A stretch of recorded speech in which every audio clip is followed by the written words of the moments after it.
So ladies and gentlemen, we are at the National Religious Broadcasters Convention. And as you know, PJTN has our booth here, and we are filming a lot of the people who came over from Israel that were involved in October 7th. But we are taking a little break because we have one of our chapter directors from Arizona that is here with us today.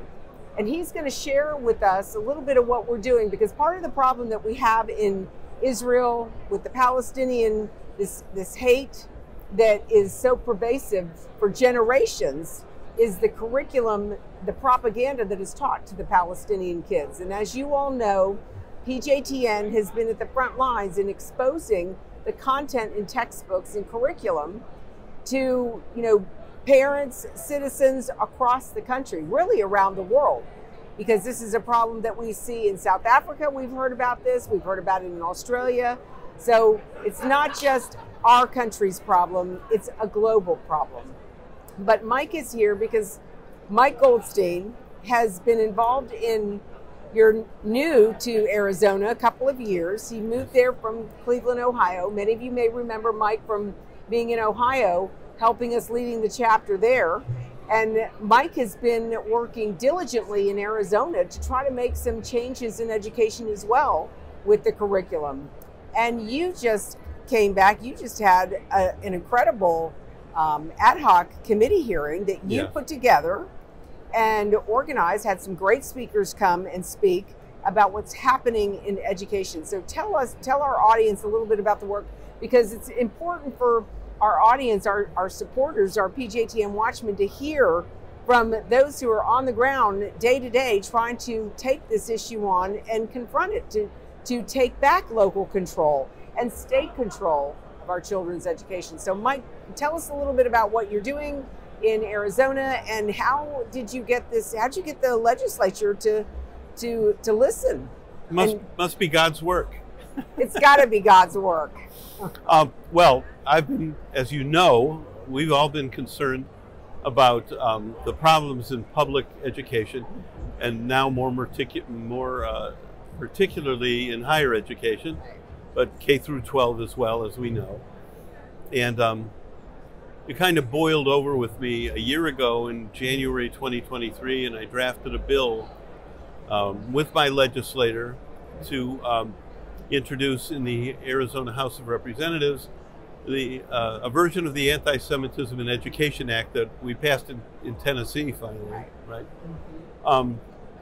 And my legislator, who's a great guy, he looked at it and he said, I'm willing to introduce it, but it's too complicated and the legislators won't understand it because they don't know anything about it, and I don't think we can get the votes to pass it. Everything in Arizona happens really fast in January and February.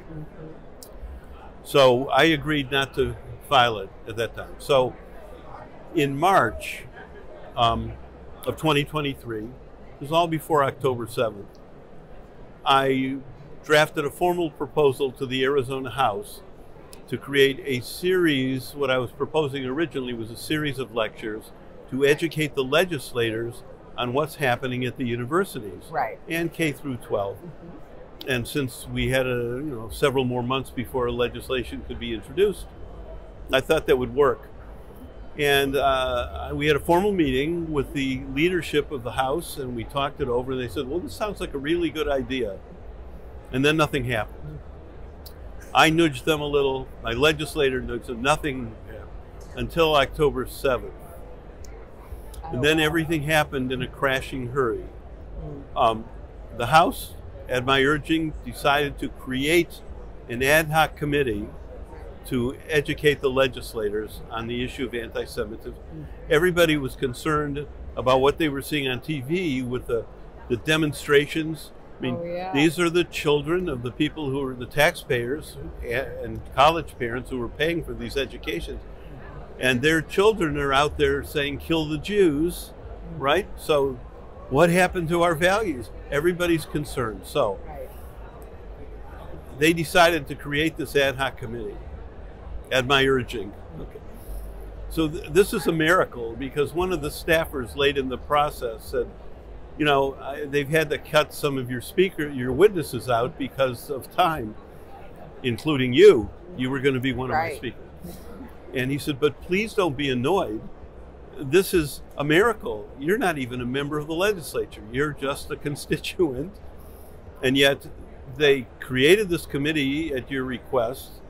They allowed you to name the committee, which the House Ad Hoc Committee on Antisemitism in Education. Right.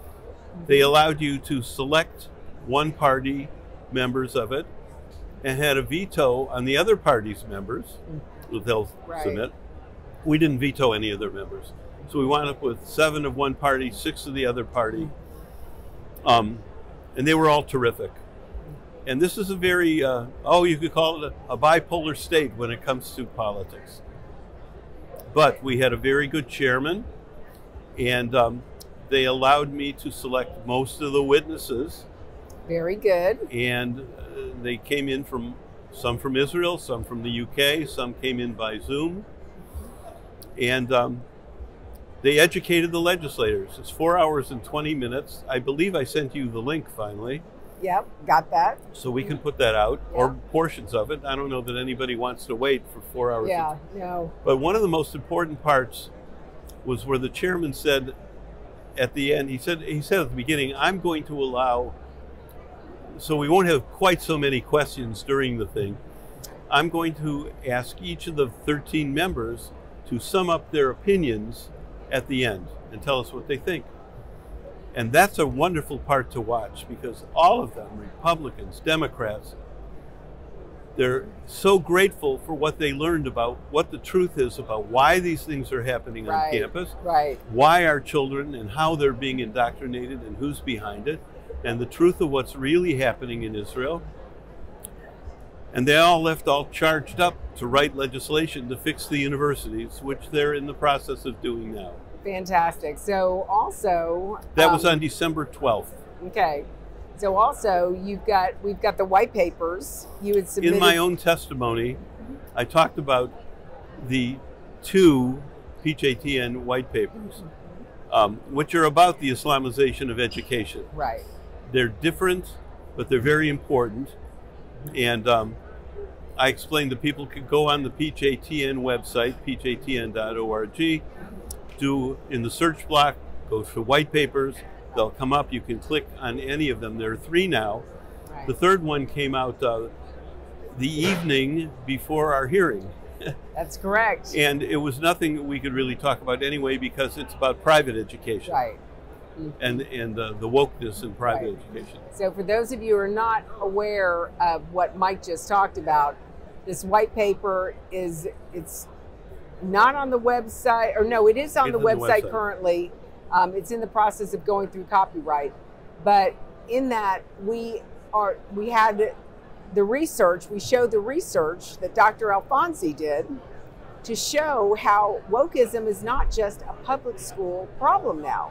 Now it's a problem with our Jewish day schools, our Catholic schools, our Christian schools, because we've all bought into this. We think this is the direction of education and we have to go in this direction. So it's an important piece. So yes, as Mike said, you can go to the website pjtn.org, and if you just scroll down to the bottom of the page, you'll see resources. Click on that, it'll take you to the white paper, or like Mike said, put white paper in the search engine and it'll lead you right to it. That's right. So Mike, where do we go from here in Arizona? What do you think the next step is going to be? Well, we'll see what kind of bills come out of this. I had some input for some of the bills. Right. And and these are bipartisan bills. They have to be. Right. Nothing can be passed in Arizona.